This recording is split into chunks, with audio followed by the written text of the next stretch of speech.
అదేవిధంగా వర్మ గారు చాలా సీనియర్ పొలిటీషియన్ అండి. ఆయన కూడా సుదీర్ఘమైన ప్రయాణం చేశారు, ఎన్నో ఇబ్బందులు పడ్డారు గతంలో కూడా. చూసాం మనందరం కూడా. ప్రతి నాయకుడు రాజకీయాల్లో అటువంటి 5 సంవత్సరాలు ఎవరు కోరుకోరు, అట్లా ఉంటాయని కూడా ఎవరు ఊహించుంటారు. సో వర్మ గారు కూడా ఆ విధంగా ఇబ్బంది పడ్డారు. అయితే పదవులు ఎవరికి కేటాయిస్తారనేది ఏ పార్టీ అధిష్టానం అది నిర్ణయం తీసుకుంటారు.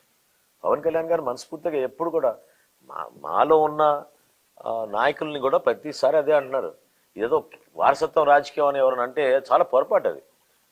పవన్ కళ్యాణ్ గారు ఎప్పుడు కూడా కోరేది అంటే యువ నాయకత్వం, కొత్త నాయకత్వాన్ని మనం ఎంకరేజ్ చేయాలి.